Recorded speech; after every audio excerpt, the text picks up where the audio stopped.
Seguimos con más información, ya que las autoridades del Ministerio de Salud Pública y Asistencia Social están brindando una conferencia de prensa en donde dan detalles acerca de la situación del COVID-19 en nuestro país. Los dejamos con los datos.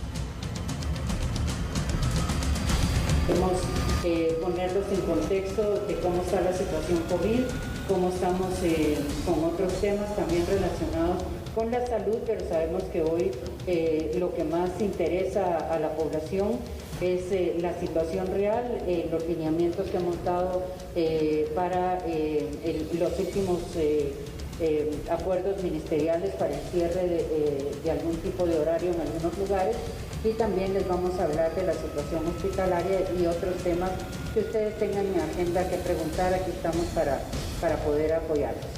En relación a esto, quiero mencionarles que, como ustedes saben, tenemos un aumento en el número de casos. Han visto también que hay un aumento también en el número de pruebas realizadas en los últimos días de las semanas. También tenemos como dato importante que hemos estado trabajando con la Municipalidad de Guatemala en el tema de la realización de pruebas con unidades móviles dentro de los mercados más grandes, y así vamos a seguir trabajando y rotando con otros mercados y lugares de afluencia del público en general. Aquí pueden ustedes notar cómo estamos hasta el día 26 de enero. Aquí pueden ver también ustedes los casos tamizados en la siguiente, que son el número de muestras que se realizan a diario. Miren, en este tema hemos estado trabajando de cerca con las áreas de salud, con los que reportan de forma privada y con el Seguro Social para procurar el reporte oportuno de los datos, porque esto es lo que ha ocasionado que en ciertos días podamos ver una baja debido a que no se reporta de manera puntual. La siguiente. Aquí voy a dejar al doctor Poma, que se va a referir al tema de hospitales. Hola, muy buenos días, muchas gracias.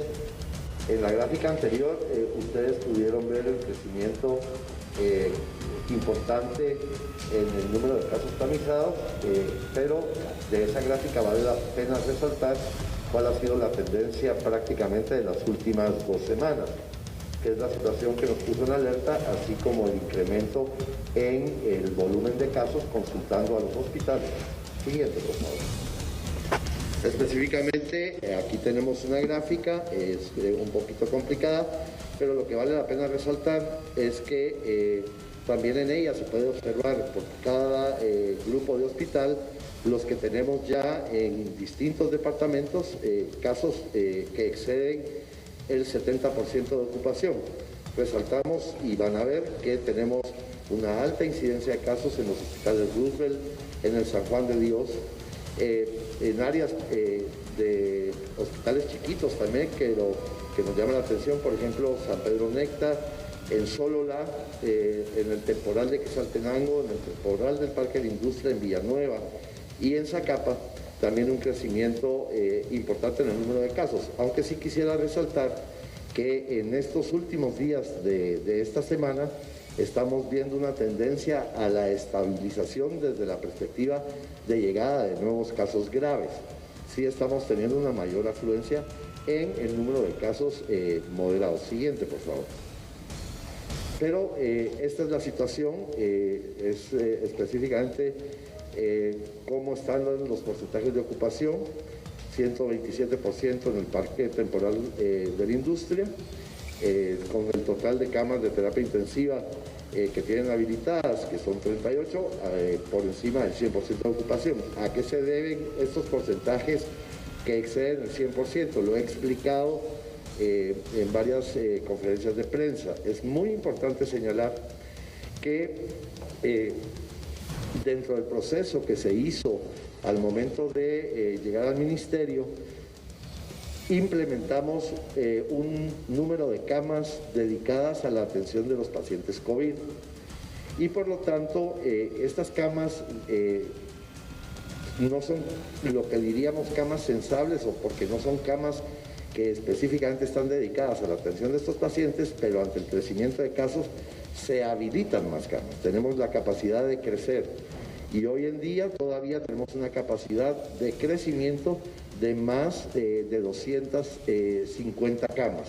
Esto, de una forma u otra, nos saca del contexto en el que veníamos de regresar a la normalidad a los distintos hospitales y dedicar la atención de los pacientes COVID solo en los hospitales temporales.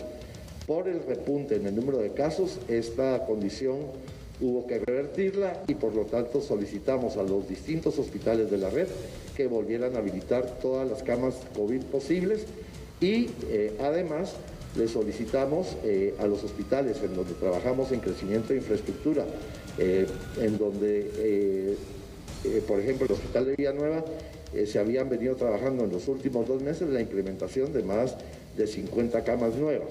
Entonces, por eso ven esos números en donde se resalta que hay un porcentaje de crecimiento superior al 100%. Siguiente, por favor. Aquí quiero hacer una descripción de cómo estamos hoy con el crecimiento de camas y quiero resaltar que al día de hoy tenemos ya disponibles en el sistema 2.259 camas, de las cuales, como les he mencionado siempre, aproximadamente el 20% de este total de camas es un número de camas dedicadas al crecimiento en terapia intensiva. Esto obedece a la disponibilidad, sobre todo, del recurso humano que puede atender a estos pacientes. Siguiente, por favor. Aquí vemos la distribución y eso es lo que yo quisiera señalar hoy. Tenemos en el sistema un total de camas para la atención de pacientes severamente enfermos, que es, como ustedes saben, el que más nos preocupa, de 187 camas disponibles. La semana pasada estábamos hablando de alrededor de un número de solo 160 camas disponibles. De ser necesario, existe disponibilidad de nuevo de crecer en otros servicios dentro de los hospitales nacionales. Quiero hacer referencia al Hospital Roosevelt y al Hospital General San Juan de Dios, pero estamos tratando de mantener específicamente la continuidad de los servicios, porque también hemos notado un crecimiento en el número de casos que ingresan a los hospitales derivados de otras situaciones, como actos de violencia o accidentes que producen politraumatismos. Entonces, en este momento podría decirles que en esta semana vemos una tendencia a la estabilización en el ingreso de estos pacientes. Siguiente, por favor. Estas son disponibilidades actuales de los equipos de protección personal. Tenemos un adecuado abastecimiento en todos los hospitales de la red nacional. Están distribuidos de manera adecuada y, como ven, el mínimo de stocks disponibles tendríamos, en base a la utilización que vimos en crecimiento la semana pasada, 2 meses en mascarillas N95, pero por encima de esto, los niveles de existencia dentro de los hospitales es el adecuado para atender esta coyuntura. Siguiente, por favor. Bueno, Es de esta manera como las autoridades del Ministerio de Salud dan a conocer entonces cómo están las cifras hasta este momento. No se pierda todas nuestras emisiones, porque en el transcurso de las mismas estaremos ampliando detalles de cada una de ellas. Marcamos una pausa, volvemos enseguida.